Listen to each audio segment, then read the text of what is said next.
Hi friends, good morning সবাইকে। তো আশা করছি সবাই ভালো আছো, আমিও ভালো আছি। আমি কাকন আবারও চলে এসেছি।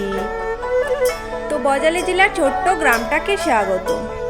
তো দেখতেই পাচ্ছ আমি একটু হাঁটাহাঁটি করছি, কেননা এখন আমার হচ্ছে সামান্য কাজ করতে হবে।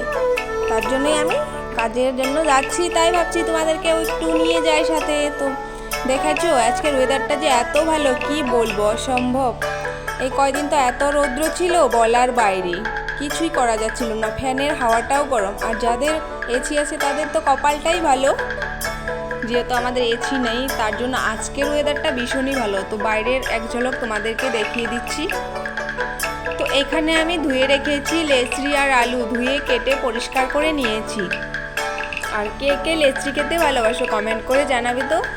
তো এখন এগুলো ভাজবো। পেঁয়াজ লঙ্কা কুচি কেটে রেখে দিয়েছি।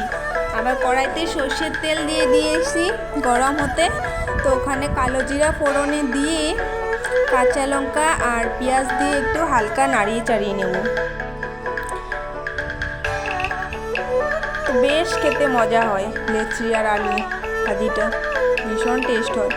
তারপর ধুয়ে রাখা লেচড়ি আর আলুটা দিয়ে ভালো মতন একটু ভেজে নেব। তো এটা বলার কিছুই নেই, তো ভাবলাম তোমাদের সামনে শেয়ার করি, কেননা এটা হচ্ছে রুটির সঙ্গে খাবো, তাই ভাবছি।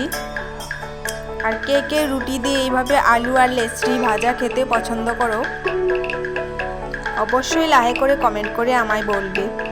তো এখানে দিয়ে দিচ্ছি হলুদ গুঁড়ো, লবণ। এখানে কিচ্ছু মশলা অ্যাড করব না, মানে এইভাবেই আমরা ভাজাটা খাই, আলু ভাজি যে কোনো ভাজিই হোক। তো ভাজাভাজি করছি, দেখতেই পাচ্ছ হয়েও গেছে। তো এই ছোট্ট ভিডিওটা যদি ভালো লাগে লাইক কমেন্ট শেয়ার করবে আর ভালো থাকবে। ছোট ছোট ভিডিও নিয়ে আবার চলে আসবো তোমাদের সামনে। তো ভাবলাম এতটুকু যদি করছি আমাদের ফ্রেন্ডদের সাথে একটু শেয়ার করি, মনটাও ভালো লাগবে।